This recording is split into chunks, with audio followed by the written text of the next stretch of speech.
Friends, எல்லாருக்கும் வணக்கம். பொதுவாக சிக்கன் ரெசிபீஸ்னாவே நம்ம எல்லாருக்குமே ரொம்ப பிடிக்கும். அந்த வகையில் இன்றைக்கி நாட்டுக்கோழி கிரேவி எப்படி பண்ணுறது அப்படிங்கிறத நம்ம கிச்சனில் பார்க்க போகிறோம். இது சாப்பாட்டோட வச்சு சாப்பிட்றதுக்கு ரொம்ப அருமையாக இருக்கும். வாங்க பார்க்கலாம். நாட்டுக்கோழி கிரேவி பண்ணுறதுக்கு ஒரு கடாயில் 2 டேபிள் ஸ்பூன் நல்லெண்ணெய் சேர்க்குறேன். நல்லெண்ணெயில் பண்ணுங்கள், ரொம்ப நல்லது, நல்லா குளிர்ச்சியும் கூட. கோழி சூடுங்கிறனால இது சூட்டை தணிக்கும்.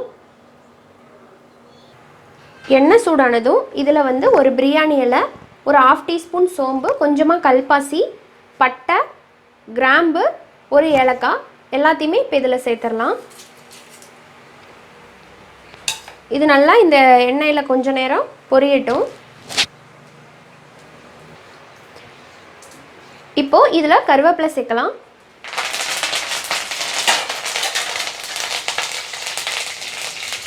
அதுக்கப்புறமா 1 கப், அதாவது ஒரு 250 கிராம் அளவுக்கு சின்ன வெங்காயத்தை உளித்து சேர்த்துடலாம். சின்ன வெங்காயம் சேர்த்து நான் இன்றைக்கி கிரேவி பண்ணுறேன். நீங்கள் வேணால் பெரிய வெங்காயம் கூட சேர்த்துக்கலாம். இது நல்லா வதங்கட்டும். இதோட 2 பச்சை மிளகாவை கீரி சேர்த்துடலாம். 1 டேபிள் ஸ்பூன் இஞ்சி பூண்டு பேஸ்ட் சேர்த்துட்டு இதோட பச்சை வாசம் போகிற அளவுக்கு வதக்கிக்கலாம். இப்போ இதில் நம்ம தக்காளி சேர்க்க போகிறோம். 2 மீடியம் சைஸ் தக்காளி பொடி பொடியாக கட் பண்ணது.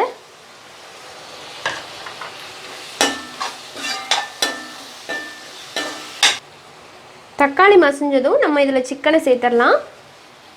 400 கிராம் நாட்டுக்கோழி சேர்த்துட்டு இதை நல்லா கலந்து விட்டுக்கலாம். இதில் ஒரு 1/2 டீஸ்பூன் மஞ்சத்தூள் சேர்க்கலாம்.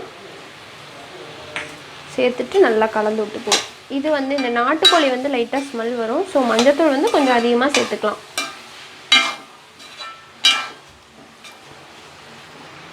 அடுத்ததாக காரத்துக்கு தகுந்த மாதிரி சிக்கன் மசாலா சேர்த்துக்கலாம். நான் இதில் 2 டேபிள் ஸ்பூன் சிக்கன் மசாலா சேர்க்குறேன்.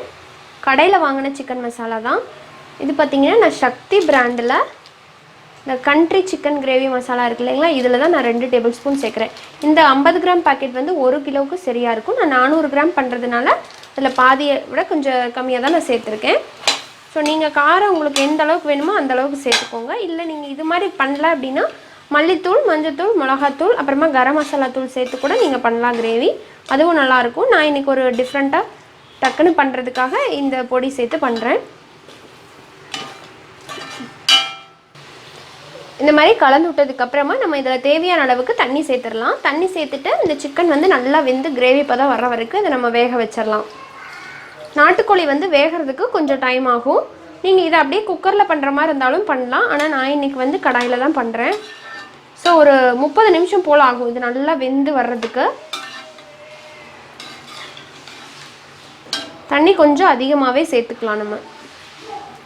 இப்போது இதில் தேவையான அளவுக்கு உப்பு சேர்த்துட்டு நல்லா வெந்து வரட்டும். ஒரு மூடி போட்டு நம்ம மூடி வச்சிடலாம்.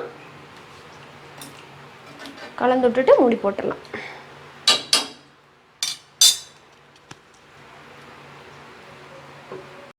இப்போது ஒரு அரை மணி நேரம் ஆயிருக்கு. நம்ம கிரேவி எப்படி இருக்குன்னு பார்க்கலாம்.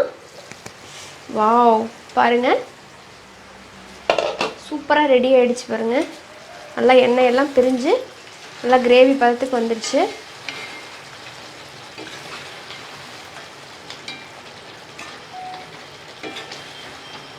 இப்போ இதில் நான் தேங்காய் பால் சேர்க்க போகிறேன். இந்த டம்ளரில் 1 டம்ளர் தேங்காய் பால். ஸோ நீங்கள் தேங்காய் பால் வேண்டான்னா ஸ்கிப் பண்ணிக்கலாம். சேர்த்து பண்ணுறது எங்களுக்கு ரொம்ப பிடிக்கும். சேர்க்காமையும் பண்ணலாம், சேர்த்து பண்ணால் டேஸ்ட் நல்லாயிருக்கும். இன்னும் ஒரு கொதி வரட்டும், வெயிட் பண்ணலாம். 5 நிமிஷம் ஆயிருக்கு பாருங்கள். நம்மளோட சிக்கன் கிரேவி சூப்பராக ரெடி ஆகிடுச்சு. நல்லா எண்ணெயெல்லாம் பிரிஞ்சு வாசனையோட தயாராகிடுச்சு. இப்போ இதில் கடைசியாக நம்ம மல்லி இலை, கருவேப்பிலை தூவி இறக்கிற வேண்டியதான். இந்த அருமையான சிக்கன் கிரேவியை நீங்களும் வீட்டில் கண்டிப்பாக ட்ரை பண்ணுங்கள். ரொம்ப சூப்பராக இருக்கும். இந்த ரெசிபி உங்கள் எல்லாருக்கும் பிடிச்சிருக்குன்னு நம்புகிறேன். பிடிச்சிருந்தா நம்ம சேனல் நிக்கிஸ் கிச்சனுக்கு லைக் பண்ணுங்கள், கமெண்ட் பண்ணுங்கள், ஷேர் பண்ணுங்கள். மறக்காமல் சப்ஸ்கிரைப் பண்ணிக்கோங்க. கூடவே இருக்கிற பெல் சிம்பலையும் கிளிக் பண்ணிக்கோங்க. மீண்டும் சந்திக்கலாம். நன்றி, வணக்கம்.